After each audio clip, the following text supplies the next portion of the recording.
Баршаға қайырлы күн. Сәлеметсіздер ме, құрметті оқушылар? Біздің бүгінгі тақырыбымыз жасанды интеллектті жобалау. Және біздің сабағымыздың оқу мақсаты ол жасанды интеллектіні әзірлеуде мұғаліммен оқыту әдісін қолдану ауқымын сипаттау. Біздің бүгінгі сабағымыздың мақсаты оқушылар мұғалімнің нұсқаулығымен жасанды интеллектті жобалауға арналған құрылғыларды анықтайды және өзінің жасанды интеллект моделін жасай алады. Енші сабағымызды бастамас бұрын сіздерге кішігірім сұрақ болсын.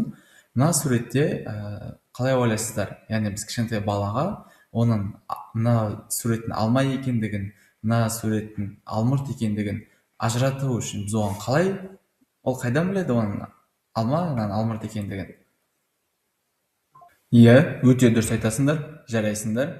Яғни біз не істейміз? Балаға оны түсіндіреміз. Алма, мына суретте оның түсі қызыл, пішіні дөңгелек, алмұрт түсі жасыл, пішіні сопақша деп, яғни біз не істейміз? Барлығын балаға түсіндіреміз.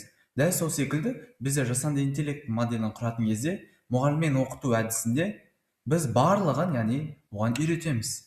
Мұғаліммен оқыту кіріс деректерге сәйкес дұрыс жауаптар берілген жағдайда модельді оқыту әдісі. Біз мұғаліммен оқыту әдісі арқылы жасанды интеллект моделін құратын кезде ең бірінші біз мәселені анықтап аламыз. Яғни біз қай салаға қатысты модельді ойлап табамыз. Келесі деректерді жинаймыз, соған қатысты ақпаратты жинаймыз. Одан кейін деректерді біз таңбалаймыз. Келесі бізде модельді таңдау және оқыту. Яғни бізде жасанды интеллект жасаудың модельдері өте көп, соны бізге нақты қайсысы келеді. Соны яғни таңдап аламыз және оны оқытамыз. Жаңа өзіміздің жинаған деректеріміз бойынша. Одан кейін бізде бағалау. Келесі және қолдану және жетілдіру. Яғни біз моделімізді осы баян құрып болғаннан кейін өзімізге не істейміз? Қолданып көреміз. Яғни моделіміз жұмыс жасады ма, жоқ па, соны тексереміз. Әрине бізде мұғаліммен оқыту әдісінде, яғни өздеріңіз көріп тұрғандай, міне Excel файл тұрады.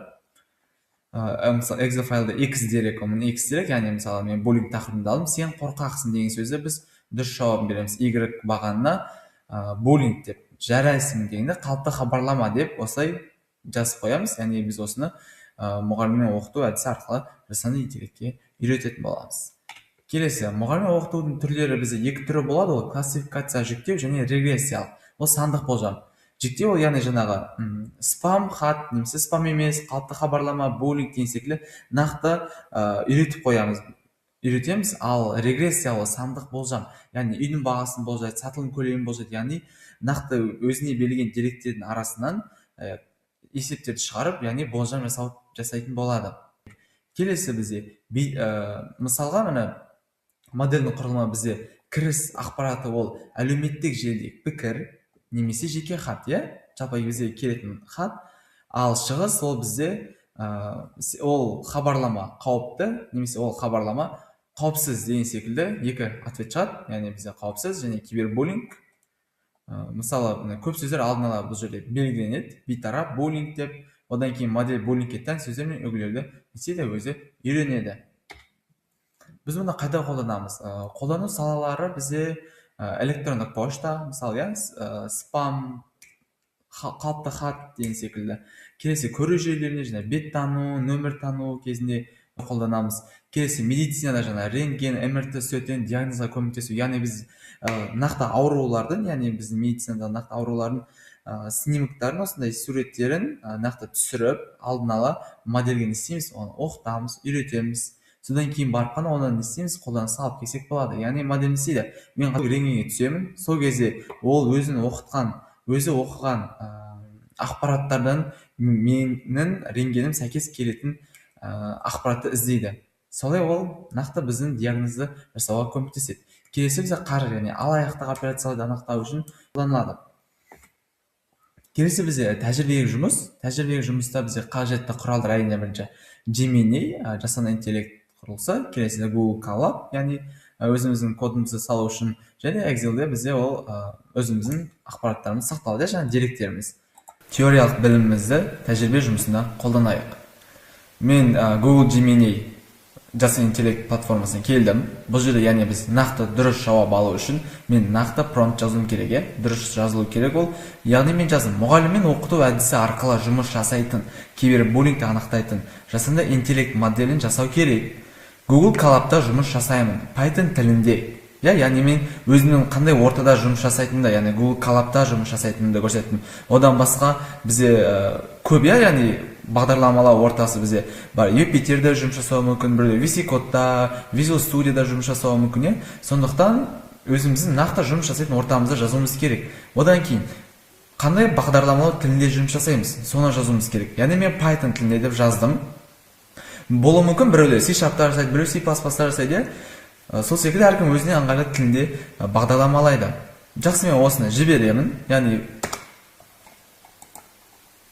бұл жіберді маған, яғни бір код етіп, мен бұны алып не істеймін, өзімнің бағдарламалау ортам Google Colab'ға келіп, осында қоямыз, және де оны іске қосамыз.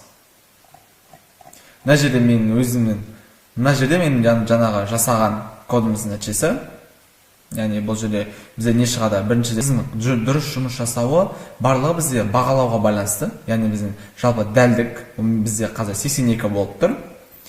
Және де бұл жерден біз толық классификациялық есептеме. Бұл жерден біздің моделіміз қалай дұрыс оқыды ма, оның дәлдігі қанша пайызға қателік шығарып жатыр, оның барлығы осы жерде көрсетілетін болады.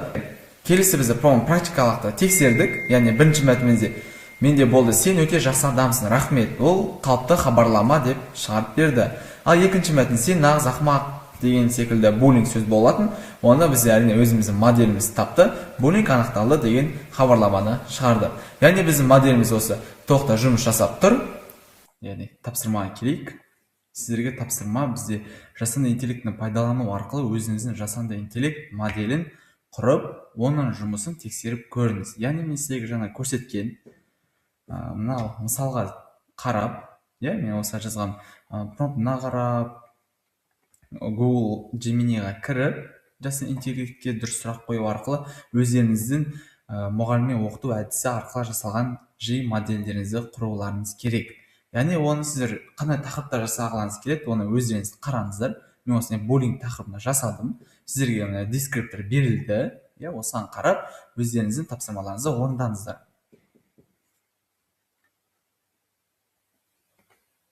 Жақсы, енді келесі кезеңге өтетін болсақ, бізде ол бекіту сұрақтары, яғни сіздерге сұрақ қойып өтейін. Бұл сұраққа сіздер жоқ, және де кішігірім түсіндірмесі болса, мысалы, бірінші сұрақ: жасанды интеллект дерексіз жұмыс істей ала ма? Әрине жоқ, өте дұрыс жауап айтасыздар, тамаша. Яғни жасанды интеллектке біз алдын ала дерек бермесек, ол не істейді? Оны мүлдем оқи алмайды. Яғни ол түсінбейді, ол не істеу керегін білмейді. Келесі: дайын моделін тестілеу, оны қолданудың бір түрі ме? Иә, өте дұрыс, жақсы жауап. Яғни біз модельді оқытамыз, жаңағыдай, және соңында оны біз не істейміз? Тестілеп көреміз. Яғни ол өзі жұмыс жасап тұр ма, жоқ па деп алдын ала өзіміз бір тексеріп аламыз. Міне, сен өте ақылдысың, қауіпсіз хабарлама деген секілді, ол уже дұрыс оқып тұр. Біз осында өзіміз алдын ала бір тексеріп аламыз. Өте дұрыс. Келесі: әрқашан дұрыс жауап береді ме? Әрине жоқ. Яғни бізде қателесу мүмкін, өйткені ол информацияны, ақпаратты дұрыс қабылдамауы мүмкін, дұрыс ойланбай қалуы мүмкін, алгоритм дұрыс болмауы мүмкін. Сондықтан әрқашан дұрыс жауап бермейді.